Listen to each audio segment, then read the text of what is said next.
Your baby is probably going through a growth spurt. Growth spurts usually come when the baby is about 1 week old and again at 6 weeks, 3 months, and 6 months. Your body recognizes the additional demand for milk when your baby nurses more frequently, and it automatically adjusts your milk supply to meet your baby's needs. Supply meets demand. Christopher's growth spurt came as a surprise to me, and I was really concerned about if my milk had dried up, or I didn't know what was going on. I mean, he just constantly wanted to nurse, and we just dealt with it by just nursing him frequently whenever he wanted it, and after a day or so, it just finally cleared up. The times when it just seemed like they wanted to nurse all the time, you're in the chair nursing the baby all the time. If you got out the calendar and looked, they were going through a growth spurt. And it was nice to be able to say, that's why. And in 2 days, it was back to normal. The supply meets demand principle continues as long as you breastfeed. You will make enough milk whether or not you eat a perfect diet or get lots of rest. Your baby's nursing tells your body how much milk to make. This is why mothers can nurse twins.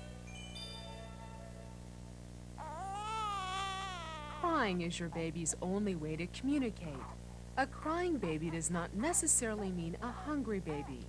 If your baby is fussing and you think it's not from hunger, try comforting in other ways. Your baby may be cold or wet or just need to be burped or held. If nothing else works, remember, none of us get hungry by the clock. Your baby may be ready to nurse again. Most babies enjoy sucking between feedings. If your baby is gaining weight well, but likes to suck on fingers or a pacifier, don't worry. Most babies will continue to fuss if they are hungry. If your baby misses 2 or more feedings, call your doctor. Your baby may need medical attention.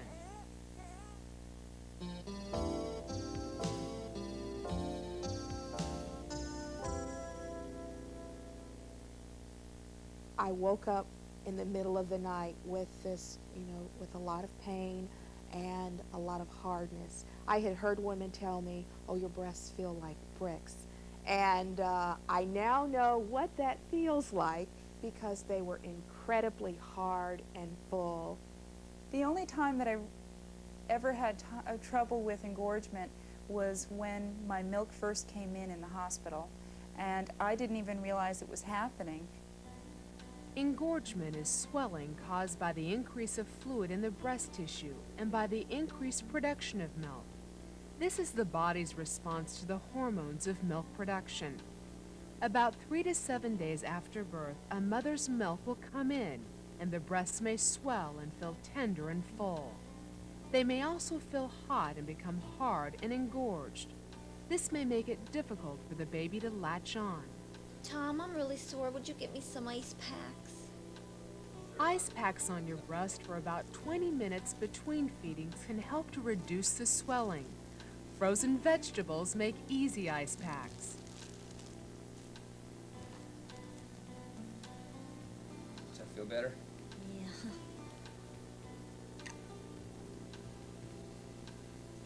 Pumping a small amount of milk just before a feeding can begin softening the breast.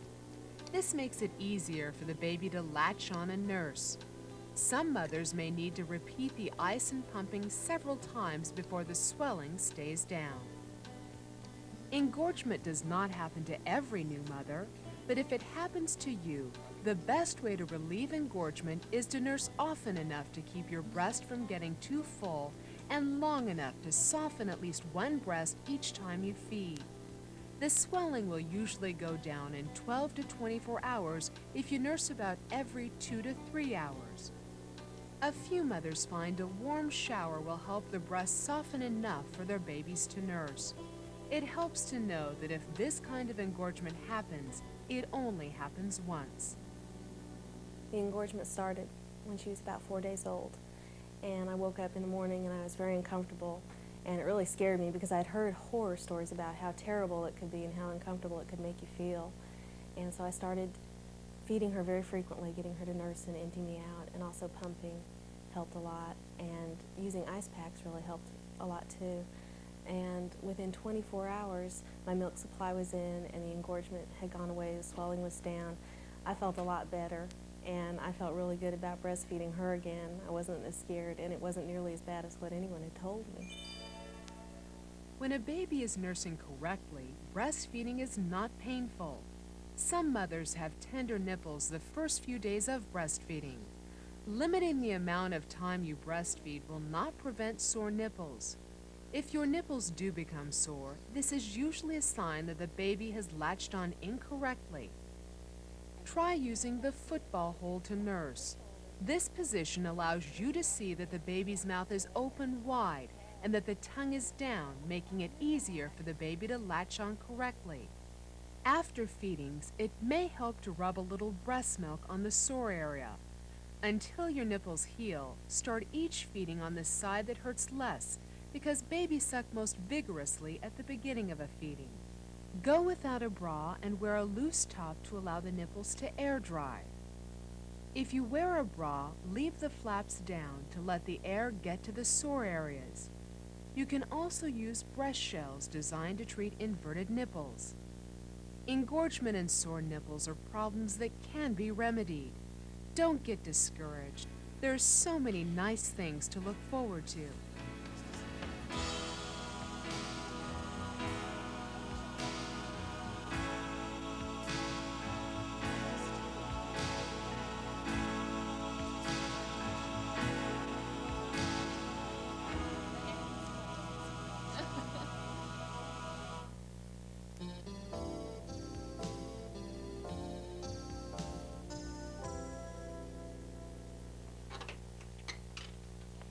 Being away from your baby for some feedings does not mean that you have to stop breastfeeding.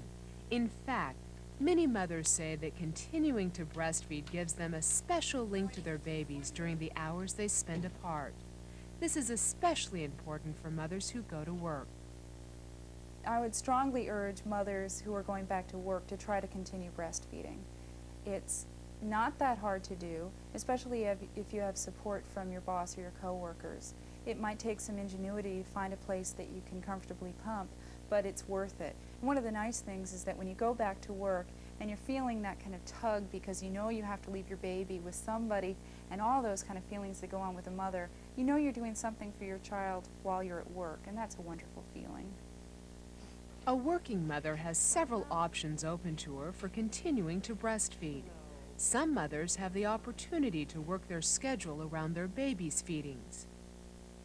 Other moms pump or hand express to collect their milk while they're at work.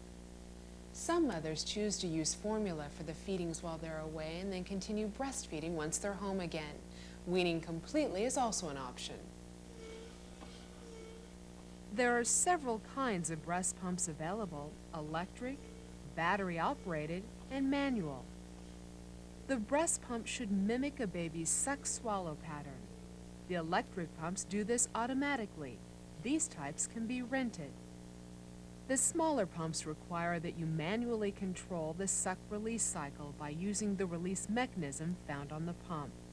In the beginning, many mothers need to pump several times to get enough milk for one bottle.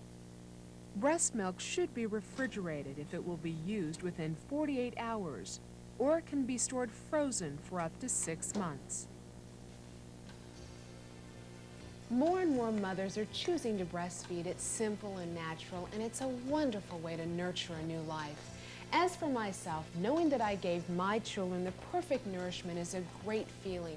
But even more than that, breastfeeding has given me a special relationship with both Wyatt and Abby, a relationship that continues to grow close each and every day. I hope that you find these same joys of breastfeeding. It is a special relationship. I think I'd like to tell other people that are considering breastfeeding to do it for sure, because it's just such a wonderful bond. There's just nothing else like it in the world. I can't believe the feelings are so strong. And I'm so attached to that baby because of it.